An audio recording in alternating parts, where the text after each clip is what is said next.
há passagens que mostram o que distingue o cristianismo das demais religiões. O que há de especial, o que há de exclusivamente belo na nossa fé. Então, eu gostaria de chamar a atenção de todos nessa noite para o texto de Marcos, capítulo 7. Marcos, capítulo 7, versículo 1.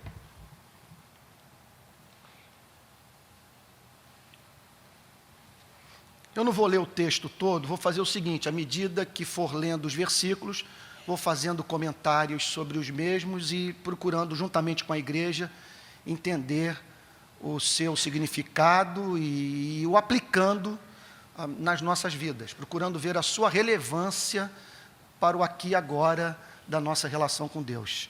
Então, Marcos, capítulo 7, é a mesma passagem que domingo passado, eu expus no púlpito da igreja lá na Barra. Então, Marcos, capítulo 7, verso 1. Vamos orar? Vamos pedir aí a graça de Deus, a ajuda de Deus. Pai Santo, Tu sabes como que é especial para mim estar nesta igreja e como que me sinto, de alguma forma, já passados 30 anos do que esta igreja fez pela minha vida. Senhor, o desejo de servi-la, fazer alguma coisa que seja expressão do que esta igreja fez por mim, porque ela me salvou. Deus amado, e que seja assim nessa noite, que a palavra ministrada venha mas com muita graça, seja clara, profética, original, proclamada com franqueza e concisão e absoluta fidelidade ao texto bíblico. O Espírito Santo ilumina nossa mente, mostra-nos o sentido do texto e a sua excelência, que possamos assim provar da sua doçura e ver a verdade aplicada pelo Espírito Santo em nossas vidas, Senhor. Ó Deus querido, que haja transcendência nesse culto. Senhor, que todos nós estejamos diante daquela sensação, resultado de certeza de alma, de que Deus está falando à sua igreja. Senhor, faz assim, é o que te pedimos em nome do Senhor Jesus, com perdão dos nossos pecados. Amém. Amém. Irmãos queridos, eu acabei de me dedicar a um exercício que já há algum tempo eu não fazia. Pegar a Bíblia e de Gênesis a Apocalipse. Tudo isso foi feito no sentido de eu procurar compreender, à luz das Sagradas Escrituras, o que Deus fala à sua igreja, do ponto de vista da nossa missão do mundo, no que tange à justiça social, à defesa dos direitos humanos, aquele amor que poderíamos chamar de natureza política, que nos faz agir politicamente para servirmos o próximo. Mas é claro que, ao me dedicar a esse exercício, me deparei com uma série de outros temas. E muito me impressionou aquilo que pude redescobrir nas Sagradas Escrituras.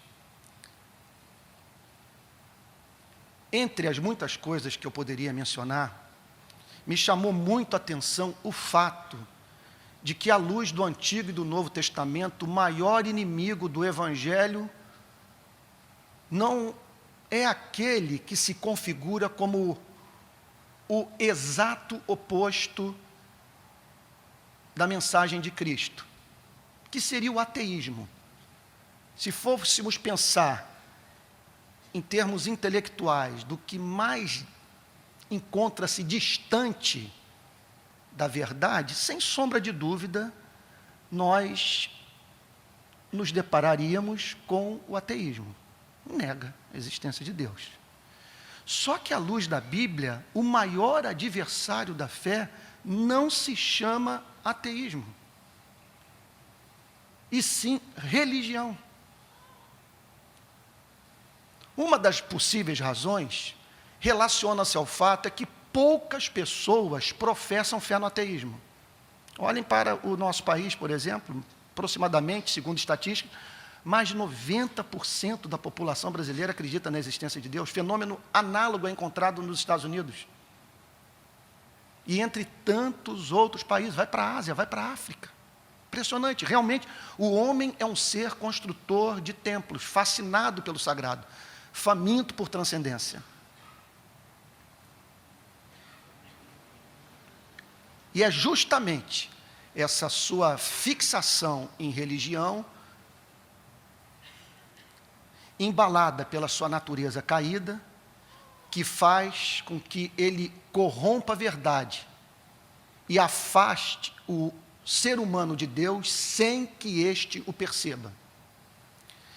E me chamou muito a atenção também, nesses dias de mergulho nas Sagradas Escrituras, perceber que a face mais deletéria da religião é aquela que se relaciona com a deturpação da fé verdadeira, que o nosso inimigo, falando de uma forma mais clara, não seria tanto o islamismo, ou o hinduísmo, ou o budismo, ou o espiritismo, mas sim, gente, isso é assustador, mas sim o que nós fazemos com a verdade revelada nas Escrituras do Antigo e do Novo Testamento.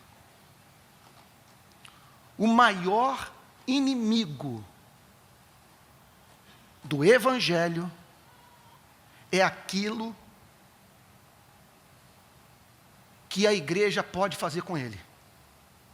Impressionante, lendo nesses últimos dias o Antigo Testamento, me deparar com o fato de que quem desencaminhou tanto Israel quanto Judá foram os sacerdotes e os profetas.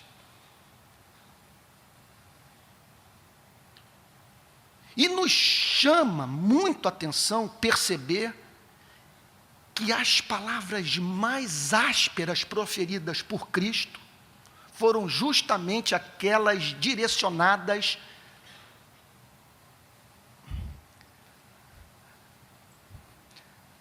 aos líderes religiosos judaicos que transformaram Javé, o Deus de Abraão, de Isaque e de Jacó, num monstro. E esta passagem, Marcos capítulo 7, que retrata um confronto do Senhor Jesus com a liderança judaica, nos mostra, gente, com santo temor eu lhes digo isso, o quanto isso aqui representa para nós um perigo. Mesmo comentário eu posso fazer com referência à Igreja Presbiteriana da Barra, onde eu sou pastor, e qualquer outra igreja evangélica ou que leve o nome de cristã do planeta. Gente, não é assustador saber que os calvinistas defenderam o apartheid na África do Sul? Não nos perturba saber que o Bible Belt, lá do sul dos Estados Unidos, cinturão da Bíblia, apoiou a segregação racial, se insurgiu contra o trabalho profético do pastor batista Martin Luther King?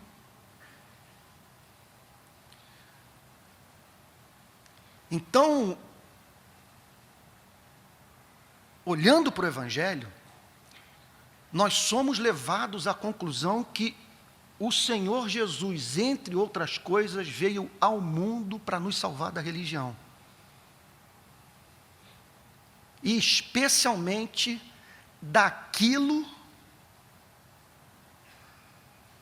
que sacerdotes e profetas, padres, pastores, teólogos, podem fazer com a verdade revelada. Então vamos ao texto, Marcos capítulo 7, verso 1. Ora, reuniram-se a Jesus os fariseus e alguns escribas vindos de Jerusalém. Então, nos chama a atenção aqui o fato de que esses homens, os escribas, os intérpretes da lei, aqueles cuja produção literária, de cujo ensino Israel dependia para interpretar o Antigo Testamento, e os fariseus, que faziam parte da seita mais rigorosa do judaísmo, estes são enviados pelo centro da espiritualidade judaica, do Vaticano de Israel, Jerusalém, para, no norte do país, enquadrar Jesus. Ora, reuniram-se a Jesus os fariseus e alguns escribas vindos de Jerusalém. Para nós presbiterianos, representaria uma tentativa do Supremo Concílio de enquadrar a Igreja Betânia. Verso 2.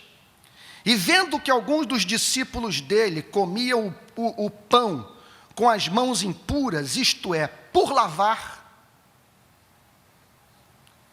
o que o texto está dizendo é que o príncipe das trevas sempre haverá de se imiscuir entre nós,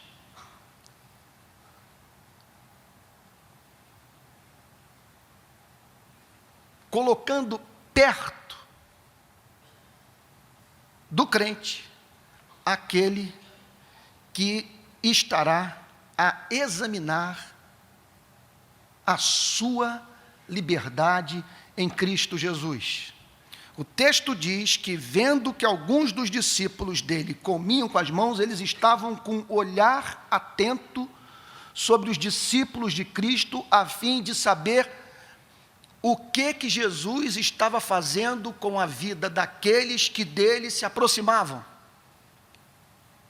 E eles observaram algo que ia de encontro à cultura religiosa judaica daquele tempo. Os discípulos comiam sem batizar as mãos. Verso 3. Pois os fariseus e todos os judeus, observando a tradição dos anciãos, não comem sem lavar cuidadosamente as mãos. Então, lá estavam aquelas pessoas se submetendo a essa prática religiosa, absolutamente certas de que isto era de fundamental importância para manter a pureza dos seus corações, como também levá-las a estar cerimonialmente não contaminadas diante de Deus. E o Senhor Jesus, e o texto, melhor dizendo, de Marcos capítulo 7, destaca o fato de que se tratava de algo minucioso, meticuloso, pois os fariseus e todos os judeus, observando a tradição dos anciãos, chama atenção também este fato, os fariseus e todos os judeus, observando a tradição dos anciãos. Quer dizer, de alguém que era apresentado como detentor do monopólio da verdade, de alguém em cujas mãos se encontrava a correta interpretação dos textos do Antigo Testamento. Então, observando a tradição dos anciãos, não comem sem lavar cuidadosamente as mãos. Então, se tratava de algo tão meticuloso que eles discutiam coisa do tipo: ao lavar as mãos, é necessário lavar os punhos também?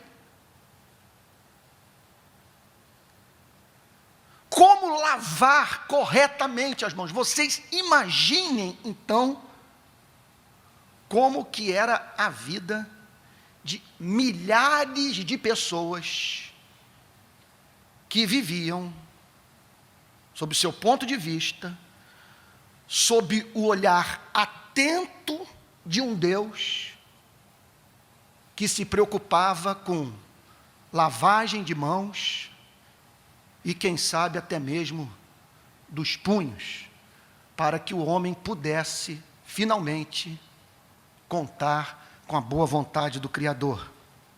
Verso 4: quando voltam da praça, não comem sem se aspergirem.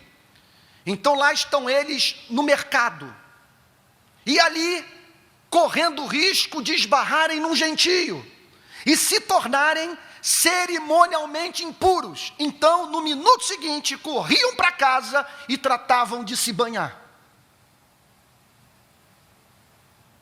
E repito, julgando que Deus estava profundamente preocupado com isso. Então, quando voltam da praça, não comem sem se aspergirem.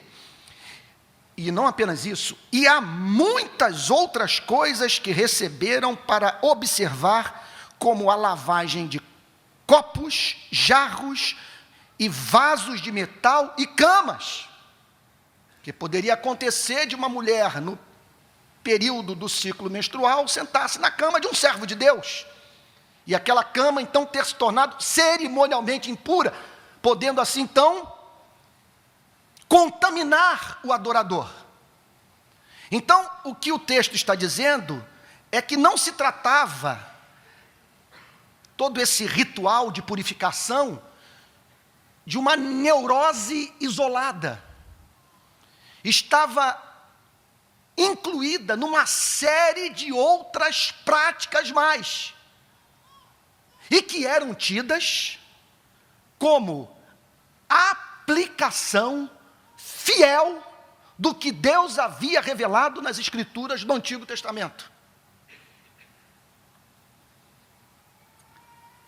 Verso 5: interpelaram-no os fariseus e os escribas: por que não andam os teus discípulos de conformidade com a tradição dos anciãos, mas comem com as mãos por lavar?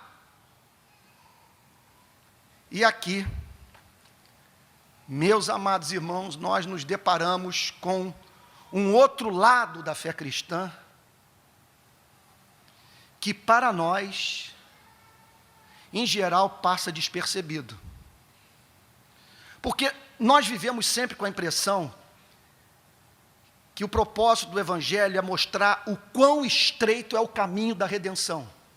Mas ao nos depararmos com este texto, nós descobrimos que o Evangelho também veio para nos ensinar o quão estreito este caminho pode ser tornado pela religião, a ponto de ninguém conseguir transitar por ele.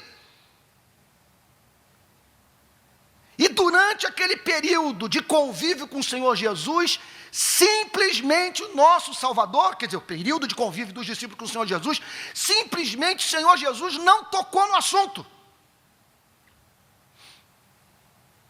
E levou os seus discípulos a viverem de modo deliberadamente escandaloso. Era um escândalo necessário para que homens e mulheres não adoecessem na religião e perdessem o encanto por Deus. Então, esta é a pergunta por excelência que é feita pela religião àqueles que se relacionam com Deus mediante a luz do Evangelho. Por que não andam os teus discípulos de conformidade com a tradição dos anciãos, mas comem com as mãos por lavar? E poderíamos mencionar tantas outras expressões mais desta liberdade, que geravam tanto escândalo na religião institucionalizada daqueles dias. Como, por exemplo, orar pouco. Acreditar que a oração ali pequenina tem um valor imenso para Deus.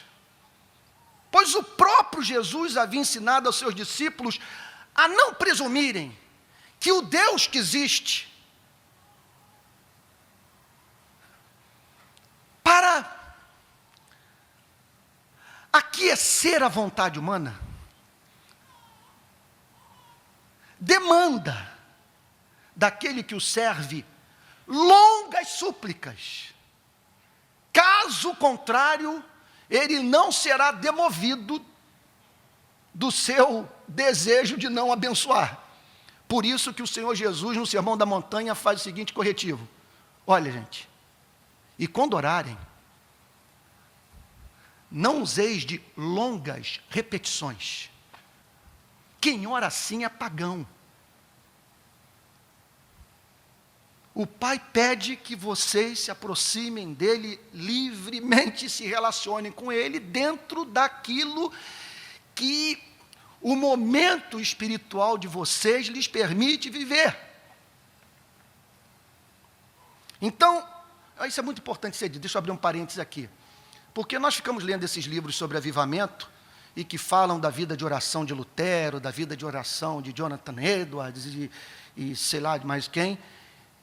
E Lutero dizendo: olha, eu tenho tanta coisa para fazer durante o dia que eu não consigo sair de casa sem antes ter orado durante 2 horas.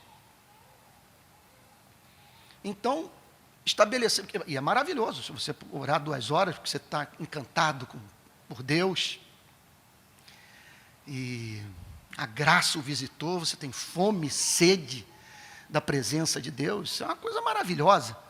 Agora, o problema é toda a ideia de que se você não orar como Lutero, você não terá sido ouvido por Deus. Aí entrou o paganismo. Porque o paganismo ele é caracterizado pela ideia de que nós precisamos trabalhar duro para chamar a atenção de Deus.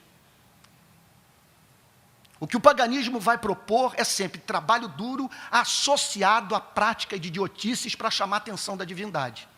E Jesus veio mostrar um Deus doce e descomplicado. Olha o que o texto diz: porque não andam os teus discípulos de conformidade com a tradição dos anciãos, mas comem com as mãos por lavar. A resposta: respondeu-lhes: bem profetizou Isaías a respeito de vós. Isso é maravilhoso perceber. Porque se por um lado a Bíblia fala daquela profecia que corrompe, da tradição que adoece a alma e distancia o homem de Deus, a Bíblia fala sobre a possibilidade de você parar para ouvir o profeta. E aqui o Senhor Jesus está falando sobre essa experiência abençoadora de seres humanos humildemente pararem para ouvirem aqueles que se propõem a expor a palavra de Deus. E o Senhor Jesus está dizendo aqui que em meio a tudo aquilo que a religião pode fazer em termos de estrago espiritual nas nossas vidas, Deus pode levantar os seus profetas e usá-los em nossas vidas para revelar a face gloriosa do Deus verdadeiro e aquilo que Ele espera do homem. Olha, gente, quando uma geração se depara com Isaías,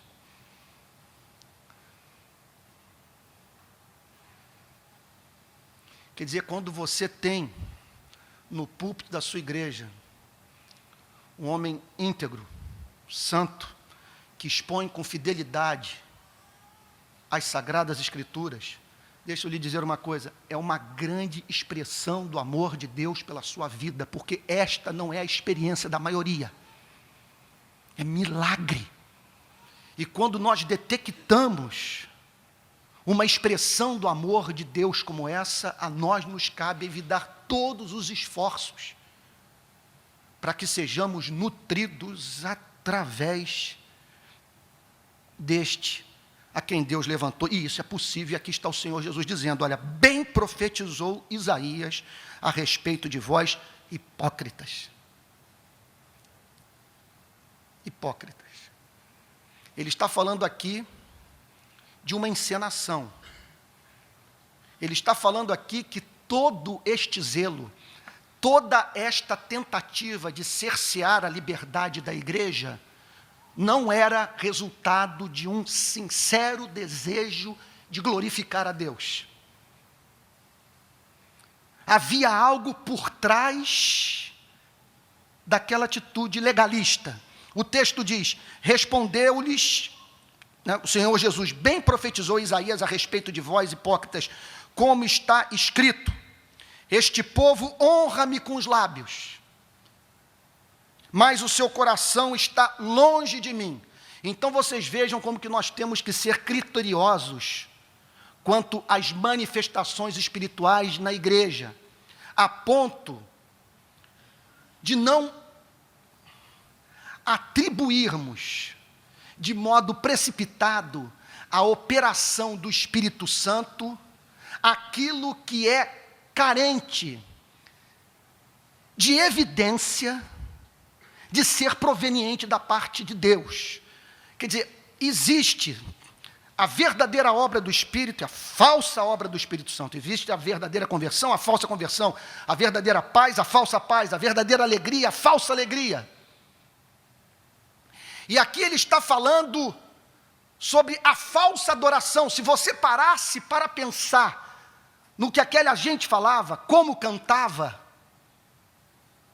nos versos bíblicos que podiam mencionar ao debater em teologia, você era levado à conclusão que aquelas pessoas haviam passado pela mais profunda experiência de conversão. E aqui o Senhor Jesus apresenta o seu veredito: este povo honra-me com os lábios. Note que não é nada novo na experiência do povo de Deus. Honrar com os lábios é cantar para valer, é poder mencionar o Salmo 23, Salmo 91 na íntegra, tudo de memória. Este povo honra-me com os lábios, mas o seu coração está longe de mim. Não há uma harmonia entre o que essa gente fala e o que sente. Em vão me adoram. Olhem só, gente, anos de culto, de frequência à sinagoga, ao templo, sacrifícios, e tudo vão, sem sentido. Quer dizer, horas e horas passadas no templo, sem que isso tivesse o mínimo sentido para aquele a quem aquelas pessoas diziam estar adorando. Em vão me adoram, ensinando doutrinas que são preceitos de homens. E aí, a Bíblia chama cada um de nós para a responsabilidade de conhecer esse livro, para não cairmos nesse erro histórico de você sujeitar a sua vida ao socialmente construído. Isso é apavorante. Em vão me adoram, ensinando doutrinas que são preceitos de homens. Mera produção teológica, culturalmente condicionada. Isso é apavorante, gente. Nós olhamos para o exemplo da burca do islamismo, que é escancaradamente prática socialmente construída. Sei lá, um rei traído, um pai ciumento, e aí atribui à divindade um horror como aquele. Mas o que a Bíblia nos ensina é que isto acontece frequentemente na vida daqueles que se relacionam com esse livro. E isto por si, notem bem, isso é tão sério. E isto por confundirem a interpretação da Bíblia feita pelos teólogos com a própria Bíblia.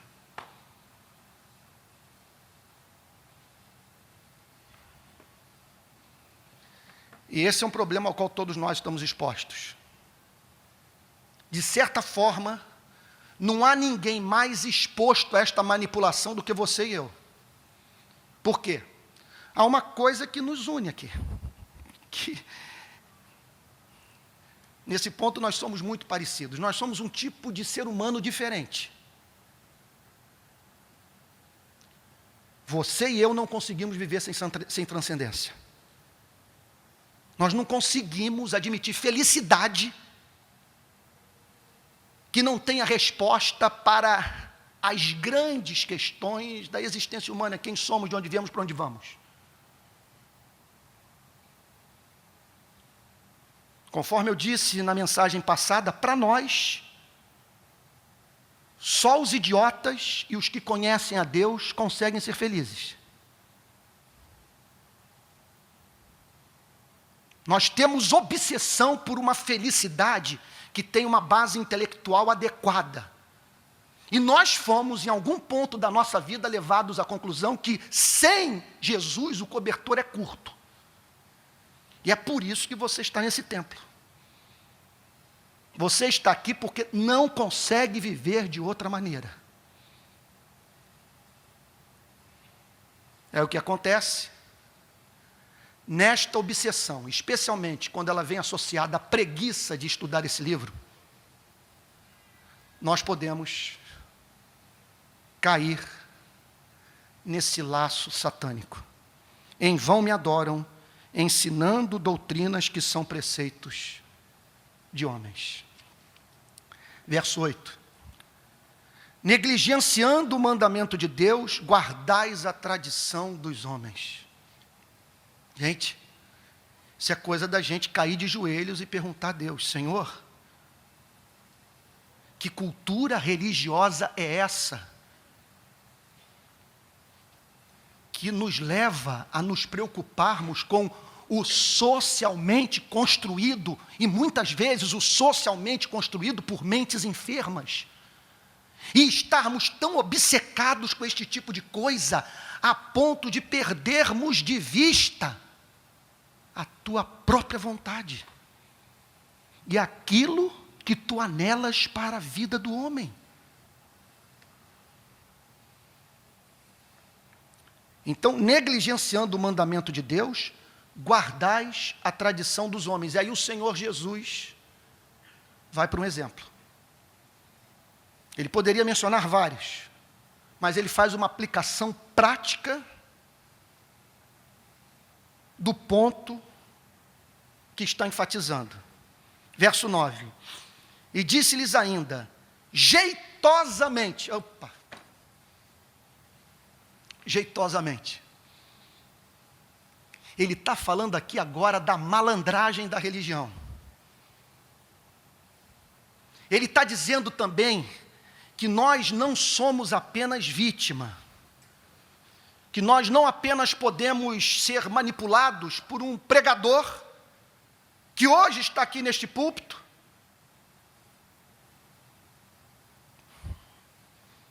pregando com certo nível de clareza, e que de repente arruma uma amante na vida, e deixa de pregar o que pregou, na intenção de que sua pregação não o condene. É impressionante como que o Brasil hoje está repleto de profetas da graça, que transformaram a graça numa quarta pessoa da Trindade, numa grande mãezona,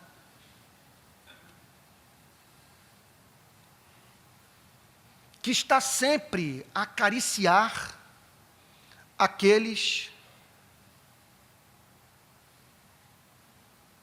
que estão mais preocupados com o recebimento de perdão, por medo de serem lançados no inferno, do que preocupados com o desejo de serem perdoados e readmitidos à presença de Deus, pelo fato de estarem entristecendo um ser encantador. Então ele está falando agora da barganha. Ele está falando do jeitinho brasileiro aplicado à relação com Deus. A coisa é jeitosa, é uma negociata. São as maneiras como que você usa a religião na tentativa de domesticar a Deus e tornar as coisas mais fáceis para você. O texto diz assim, olha só, verso 9. Negligenciando o mandamento de Deus, guardais a tradição dos homens. Disse-lhes ainda, jeitosamente rejeitais o preceito de Deus para guardardes a vossa própria tradição. Então vocês encontram uma maneira, olha, deixa eu abrir um outro parênteses aqui. Estou com 50 anos de idade.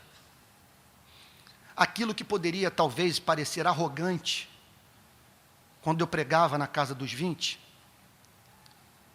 e parece que pode ser hoje ouvido com um pouquinho mais de condescendência por vocês, porque sou um jovem velho. Um velho jovem.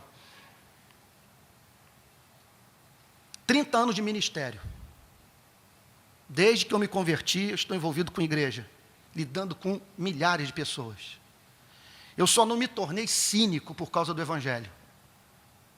Que hoje, com 50 anos de idade, eu estou convencido que o maior compromisso que nós temos na nossa vida é com a nossa felicidade.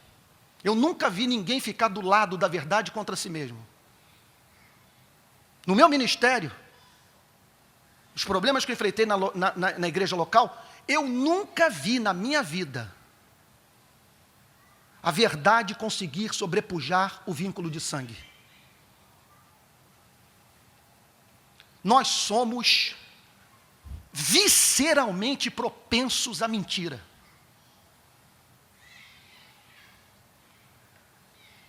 E aqui o texto está dizendo que jeitosamente rejeitais o preceito de Deus para guardardes a vossa própria tradição. Atribuímos a Deus o que Ele nunca nos falou, a fim de tornar as coisas mais fáceis para nós. Aí o texto diz assim, pois Moisés disse, honra teu pai e tua mãe, e quem maldisser a seu pai ou sua mãe, seja punido de morte. Então aqui o Senhor Jesus, é interessante isso, a preocupação revelada por Cristo, nesse confronto com a liderança judaica. Então, eles preocupados com o ato de batizar a mão e o corpo. E Jesus aqui está falando sobre um Deus que não está preocupado com sandices, com o irrelevante. Aquilo que Lutero chamava de brinquedos religiosos, que mantém um homem distante da verdadeira vontade de Deus. É o camarada que, por exemplo, diz a seguinte coisa, não posso quebrar, isso é testemunho que eu já vivenciei em Arraial do Cabo, não vamos quebrar a corrente dos 40 dias, nem que estejamos doentes e nem que raio esteja despencando sobre o pontal da atalaia, que a corrente não pode ser quebrada. Isso é um brinquedo. Me lembro de Gálatas 5:6, porque em Cristo Jesus nem a circuncisão nem a incircuncisão tem valor algum, mas sim a fé que atua pelo amor. Não é apavorante a gente saber que o camarada se submetia àquele ritual cruento, doloroso, ficava 3 dias de perna aberta, para apresentar-se depois a Deus, dizendo, agora, Senhor, finalmente as maldições estão quebradas. Veja, Senhor, o nível de submissão à sua vontade, eis-me circuncidado. E o apóstolo Paulo apresenta a Deus, dizendo para essa criatura a seguinte coisa, eu nunca pedi isso de você. No meu evangelho, que eu revelo através do meu filho, o que importa é crer e amar.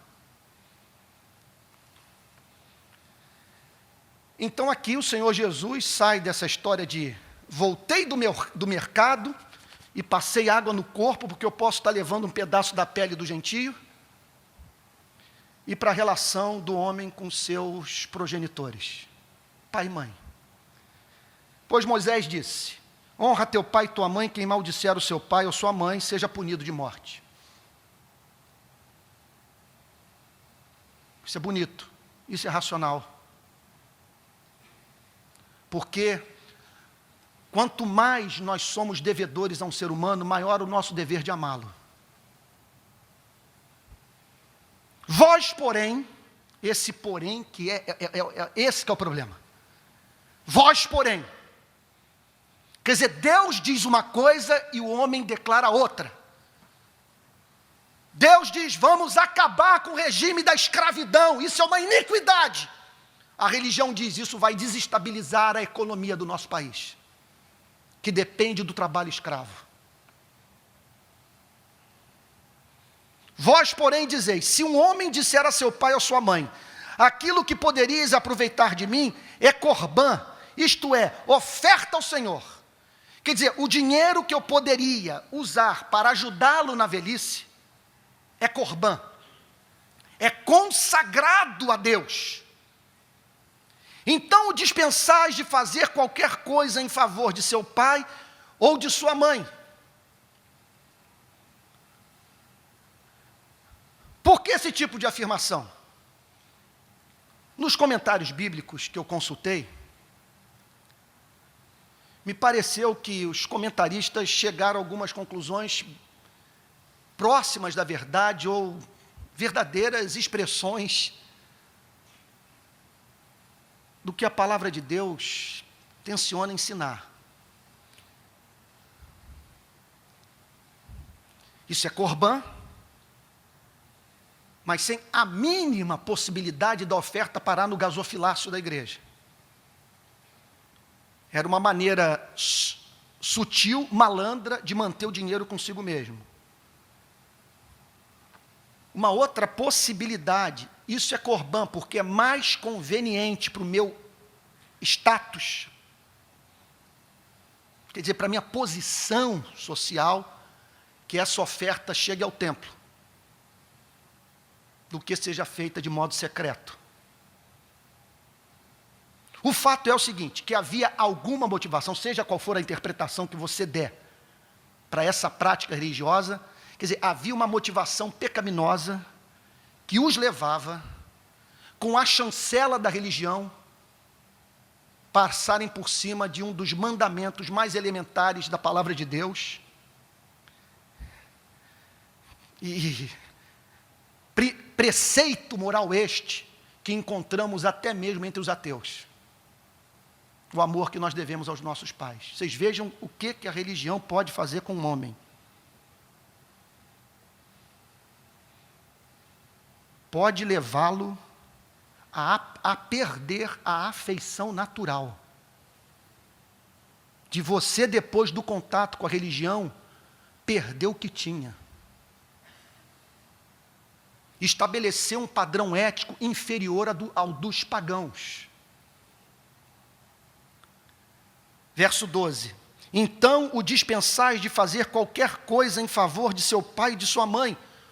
O que está dizendo aqui é o seguinte, é que o escriba, o fariseu, por julgarem esta prática conveniente, abençoavam aquela indiferença para com as necessidades do pai e da mãe.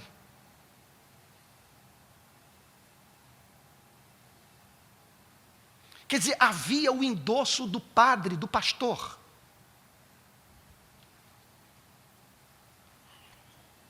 Verso 13. Invalidando a palavra de Deus pela vossa própria tradição. Isso é uma outra coisa que a gente tem que ouvir de joelhos.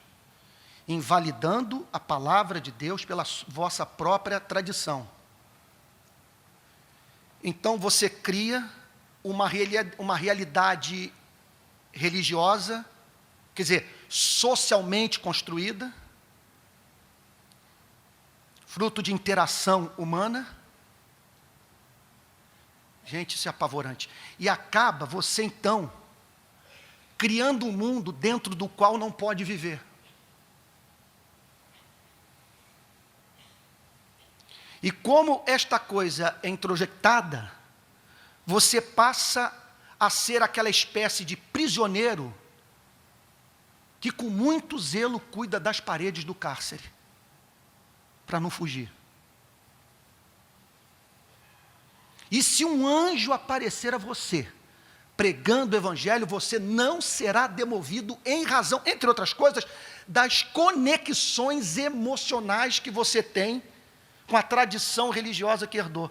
Se isso envolve pai, envolve mãe, meu Deus, o pastor que você tanto amou, é impressionante, a minha experiência como pastor, é impressionante como que a primeira versão do cristianismo fica na cabeça das pessoas e a dificuldade que você tem de demover essas mesmas pessoas dos seus pressupostos religiosos. É uma luta para desconstruir a tradição, para que esta pessoa fique nua diante da palavra de Deus. Então, invalidando a palavra de Deus pela vossa própria tradição, quer dizer, não é pregar a desesperança, não é dizer que nós termos contato com a verdade seja uma impossibilidade. O que significa é nós estarmos conscientes do fato de que há um malandro dentro de nós,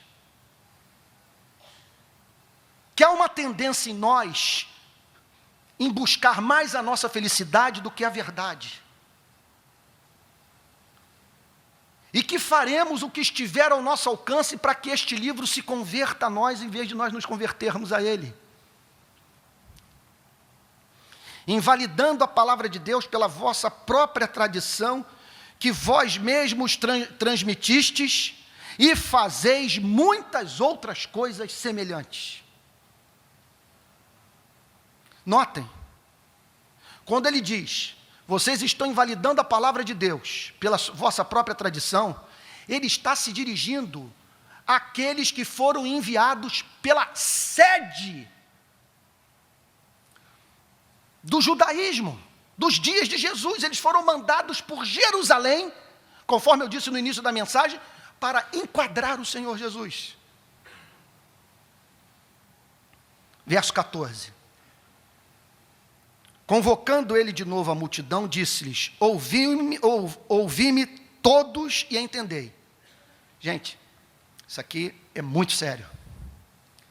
Ele acaba de ter um diálogo particular com os escribas e fariseus. Só que o que emerge desse diálogo é tão importante para a salvação dos homens, que ele chama as multidões. Olha, gente, parem para prestar atenção naquilo que eu passo a falar.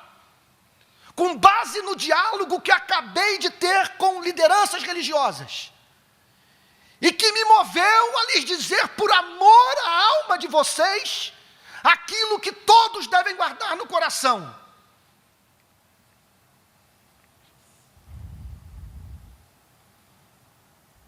Nada há fora do homem que, entrando nele, o possa contaminar. Mas o que sai do homem é o que o contamina. Então, o Senhor Jesus admite a linguagem da contaminação. Essa história de você se envolver com aquilo que vai sujar o seu coração e que vai torná-lo cerimonialmente impuro. Que representará um obstáculo na sua relação com Deus. Verso 16, eu vou até o 23. Se alguém tem ouvidos para ouvir, ouça. Gente, isso aí também é sério. Se alguém tem ouvidos para ouvir, ouça. O que você entende disso? Quer dizer, se o Espírito Santo abriu seus ouvidos, se hoje você está mais interessado na verdade do que nesse conceito estapafúrdio de felicidade, às expensas do contato com a verdade, se você hoje tem fome e sede de justiça, se você quer ouvir o Evangelho, se realmente Deus o curou da sua surdez, ouça o que eu estou dizendo. Gente, isso é solene. Porque o que Jesus está dizendo é sobre a possibilidade. Me perdoa que eu vou lhes dizer, gente, é meio pesado. Mas já vi outros pregadores do passado usando esse tipo de declaração.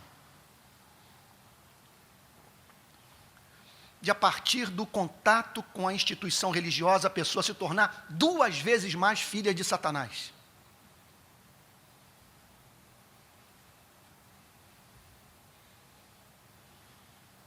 Virar um monstro. Então Jesus está aqui dizendo, olha, se vocês têm ouvido, ouçam, porque o homem é propenso a cair nessa cilada. Quando entrou em casa, deixando a multidão, os seus discípulos o interrogaram acerca da parábola. Senhor, o que tu querias dizer? Então lhes disse, assim vós também não entendeis? Só que deveria nos levar a orar, pedindo a Deus perspicácia espiritual. Que o que o texto está dizendo é que é uma tendência em nós a sermos lerdos para assimilar alguns dos aspectos mais essenciais do Evangelho. Assim vós também não entendeis, não compreendeis que tudo o que de fora entra no homem não pode contaminar?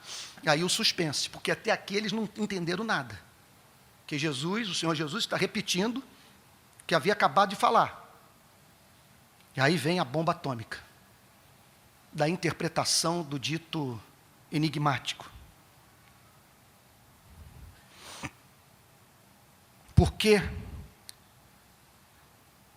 não lhe entra, verso 19, no coração, mas no ventre, e sai para lugar escuso. Quer dizer, não compreendeis, a frase completa, não compreendeis que tudo que entra no homem não pode contaminar, porque não lhe entra no coração, mas no ventre, e sai para o lugar escuso.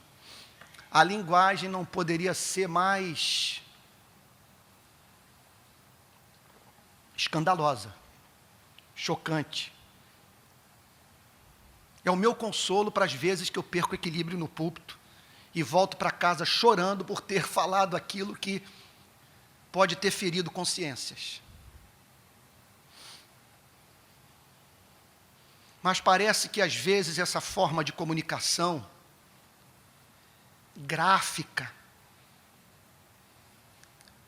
com santo temor, eu diria escrachada, faz com que a gente tenha a verdade fixada na memória, nunca mais se esqueça do que foi falado. Ele está descrevendo agora, quer dizer, o sujeito que comeu com as mãos sem terem sido batizadas, ou que ingeriu camarão, ou comeu carne de porco.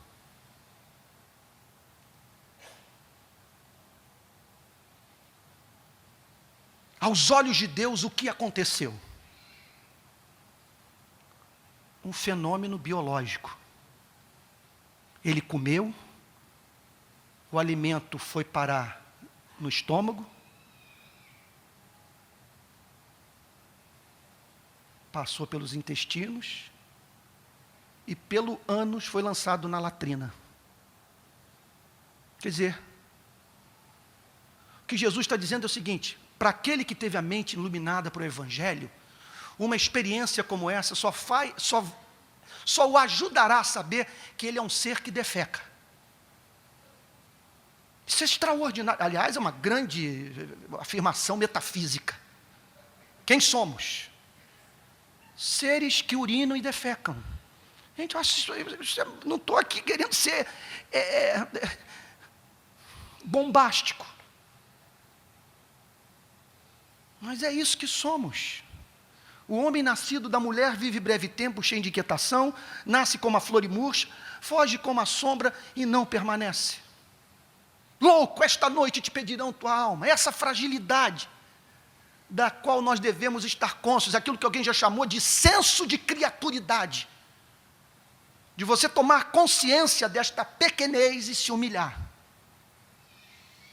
E Jesus está dizendo, mas aquilo que pode servir para ajudá-lo a ter contato com a sua humanidade, não o torna impuro aos olhos de Deus.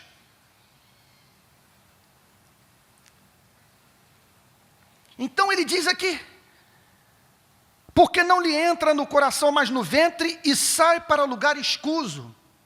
Poderia ter dito isso de uma outra forma, talvez de uma forma mais polida. Eu fico imaginando uma pregação dessa na Inglaterra vitoriana. Alguns pregadores talvez até pulassem o versículo, ou apresentassem de uma maneira que ninguém pudesse visualizar o que Jesus estava falando. Do sujeito que comeu com as mãos impuras e que tudo que aquilo representou para ele foi parar no vaso sanitário, sem torná-lo imundo aos olhos de Deus. Aí ele prossegue dizendo, e assim, diz Marcos, considerou ele puros todos os alimentos.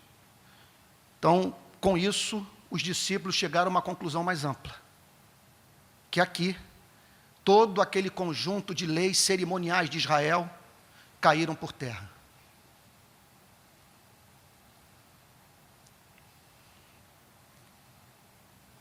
Que essas práticas judaicas fazem parte da infância da igreja.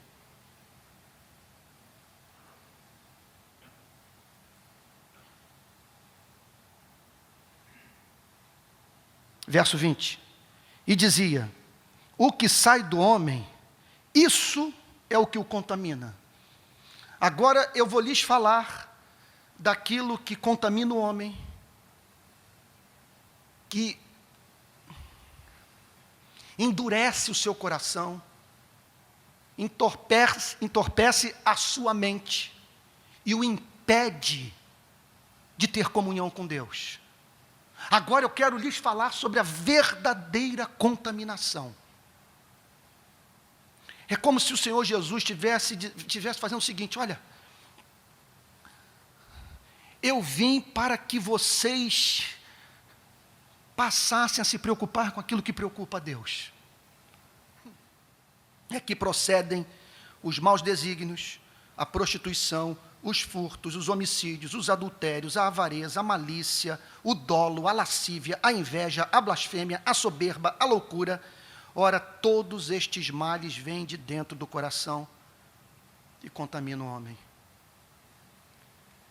Gente, eu fico a pensar o seguinte, raciocinem comigo, o que pode levar o homem a tornar as coisas na religião muitas vezes mais difíceis para ele? O que pode levar o homem também a, em nome da sua relação com Deus, se manter aferrado ao insignificante e negligenciando os preceitos do amor?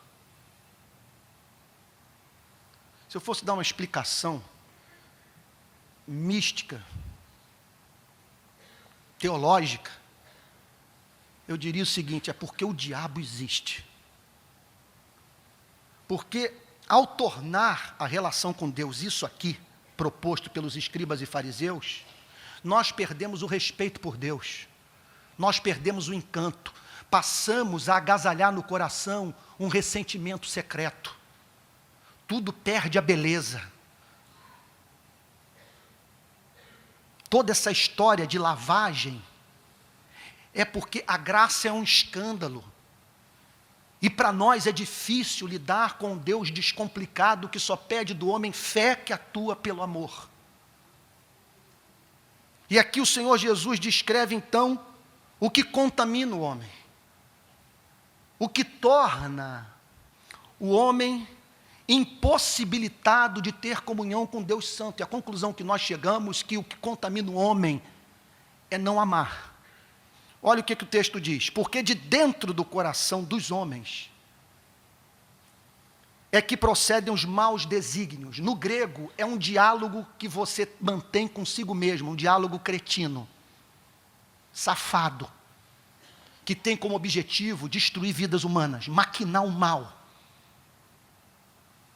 levar pessoas à desgraça. Os maus desígnios, a palavra é dialegomai, É uma conversa que você mantém consigo mesmo. Porque é de dentro do coração que procedem os maus desígnios, a prostituição. Que é uma forma pecaminosa de lidar com o sexo.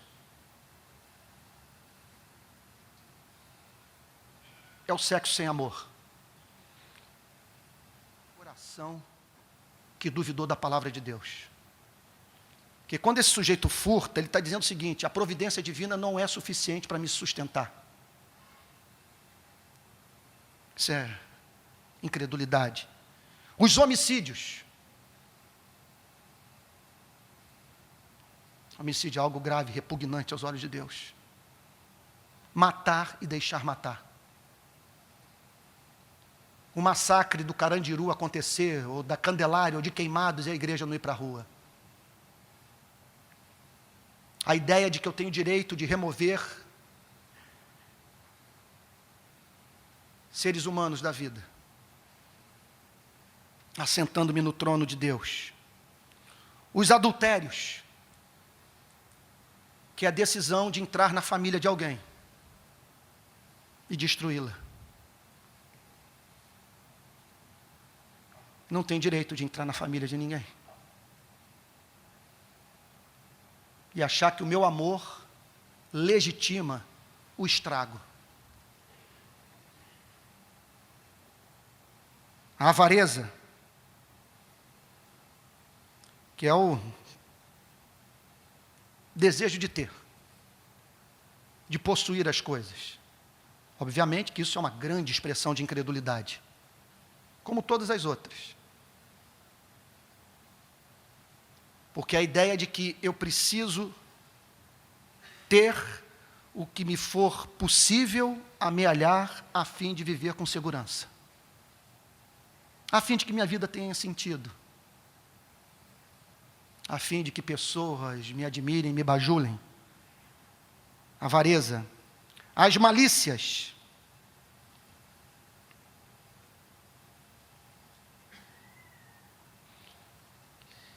Que é perseguir o mau desejo de prejudicar. Malícia. É a intenção de prejudicar alguém. O dolo, que é o engano intencional, deliberado, o ludíbrio. A lascívia, que alguém já chamou de ressentimento contra toda restrição moral.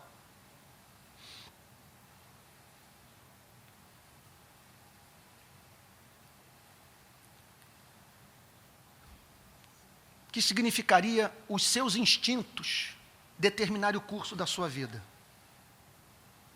A inveja,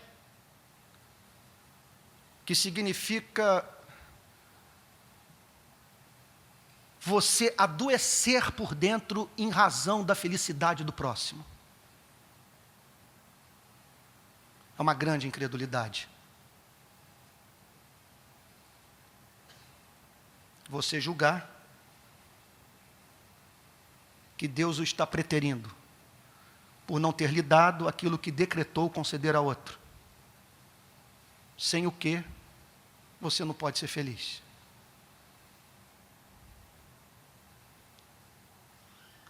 E ele prossegue dizendo, a blasfêmia, que é a canalice da canalice. Você destruir a reputação de uma pessoa. Olha, roube meu carro. Leve, ponha fogo na minha casa. Mas não destrua o meu nome. Se você destruir o meu nome, ninguém vai querer se associar a mim. E eu vou me levantar para pregar nesse púlpito e pessoas não acreditarão que eu creio no que eu prego. Blasfêmia. Você arruinar com a reputação do próximo. A soberba.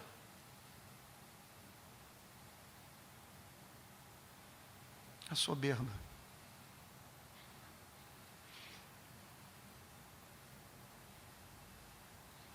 Quer dizer, aquele sentimento que o move a menosprezar o próximo.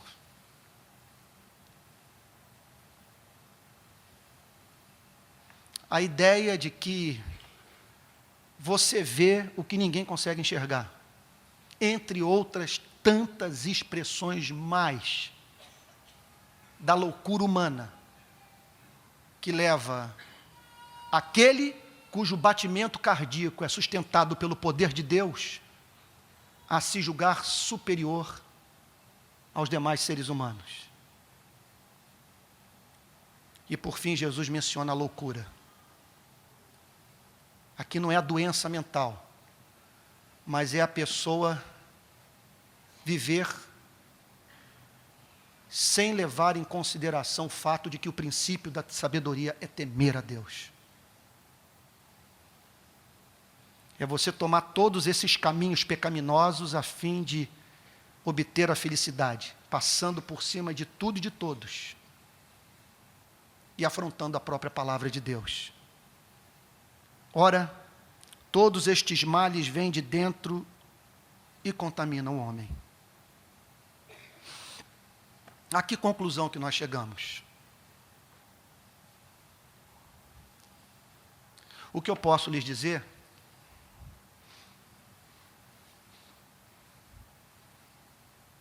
e essa igreja sabe do que eu estou falando,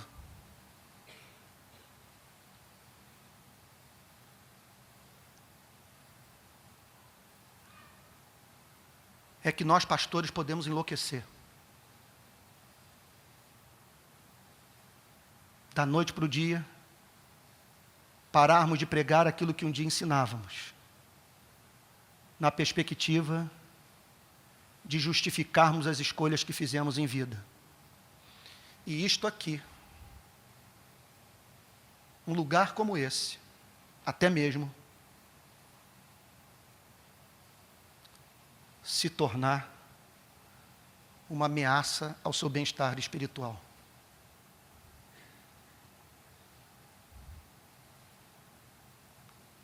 Religião é um perigo.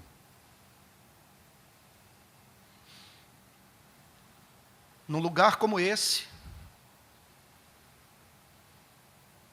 e no caso da Igreja Betânia, é isso que nós podemos dizer que tem acontecido desde a década de 60, um Isaías pode se levantar para pregar, e você sair por essas portas, curado, liberto, amando a Deus, para viver uma vida mais bonita e descomplicada.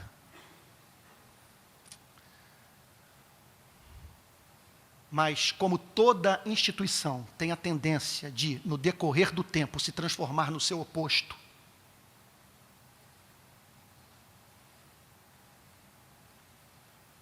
isso aqui pode se voltar contra nós.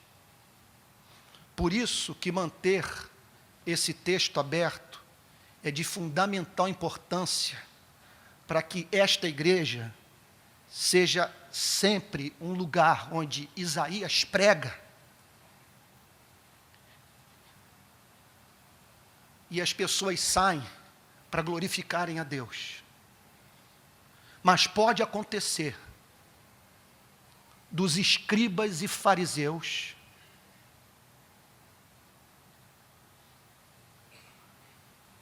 com seus livros de história, com seus tratados teológicos abertos, apresentarem aquilo que pela quarta vez eu chamo de realidade religiosa socialmente construída, e sem o perceber,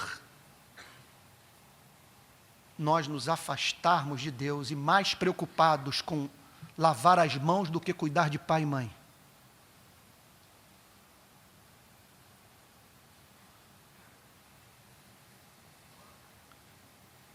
Então, o que nos cabe fazer?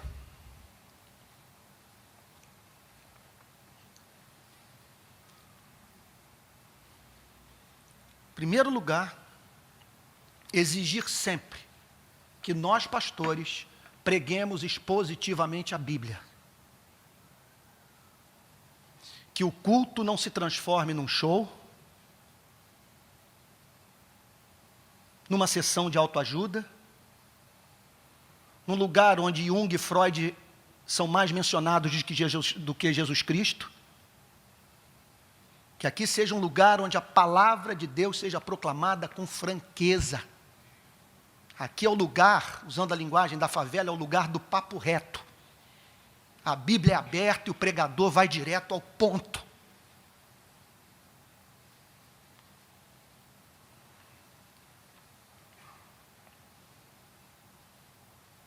Ficarmos com o Evangelho. E quando alguém nos propuser alguma prática espiritual, fazermos a simples, franca, sincera pergunta: caríssimo pastor, de que texto das Sagradas Escrituras o Senhor tirou esse mandamento? Com base em que texto da palavra de Deus o Senhor se sente no direito de propor esse tipo de coisa? E aí algumas dicas. O Evangelho sempre nos levará para algo descomplicado, simples e focado no amor. Observe que o Senhor Jesus está nos ensinando aqui é amar, que a verdadeira religião é amar. É não blasfemar, não furtar, não entrar na família das pessoas, é o ser humano lidar com você. E você não representando para ele uma serpente, mas uma ovelha. É você entrar na casa dos irmãos, dos amigos, e não representar uma ameaça para a sua família. É amar.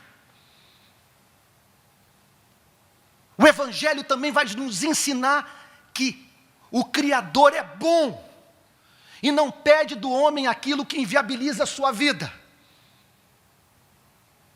E que Deus não espera que o homem, através da prática, repito, de idiotices, viva na intenção de chamar a atenção do Criador e assim, finalmente, poder contar com seu amor. O Evangelho é claro, fé que atua pelo amor. Aí que eu me emociono. Vejam a beleza disso tudo. Se existe uma religião verdadeira, só pode ser essa. Linda, santa, simples, repito, descomplicada, que pede para o homem amar a Deus com todo o seu ser e ao próximo como a si mesmo. E não depender do exercício desse amor para recomendar a sua alma diante de Deus, por saber que esta salvação é gratuita, porque em última análise todos nós, vez ou outra, incorremos nessas sandices.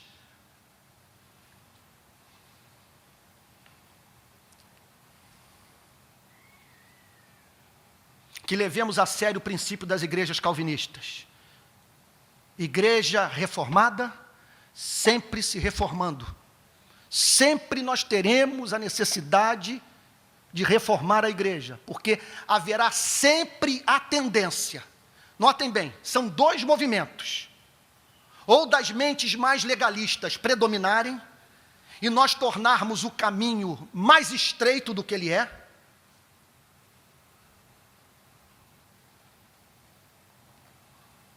ou de, em nome da graça,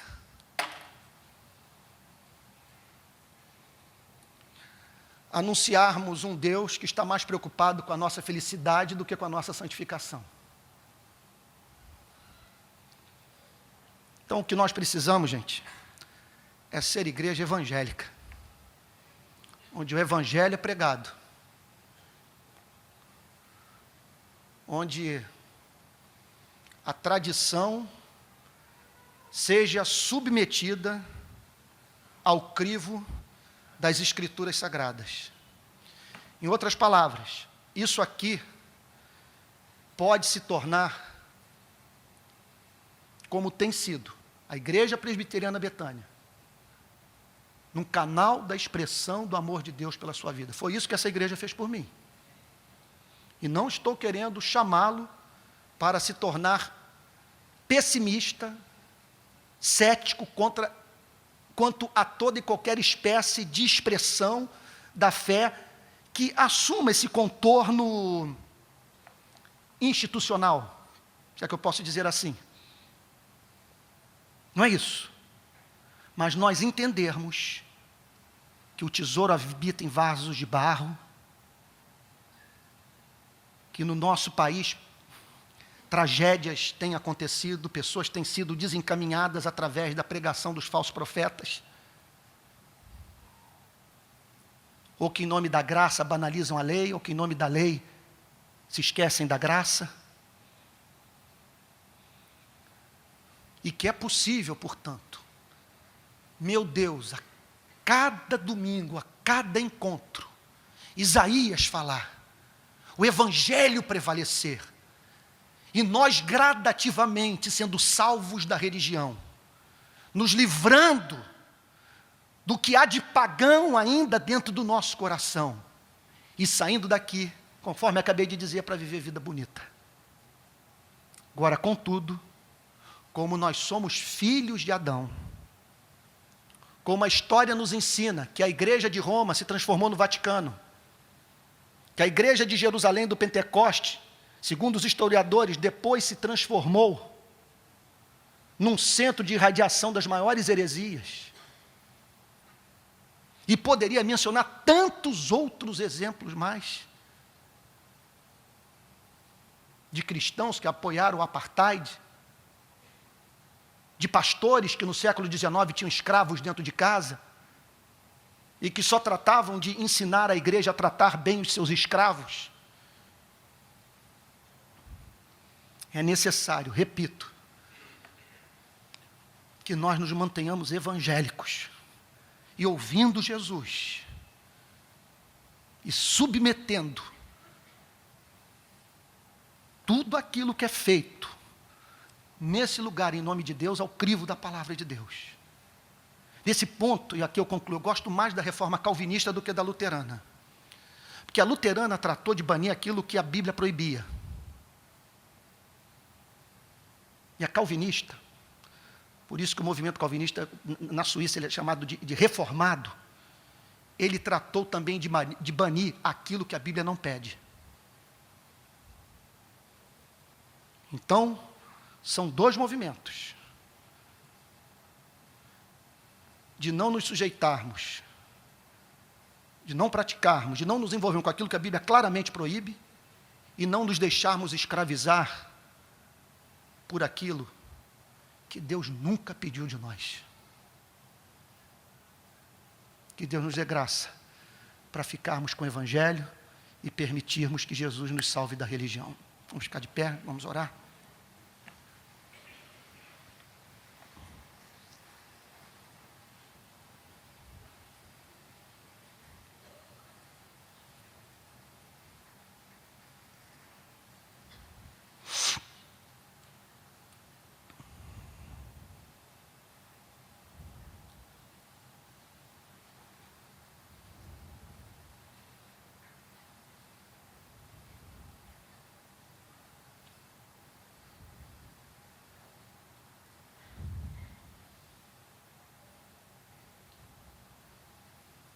Só o Espírito Santo para fazer essa obra.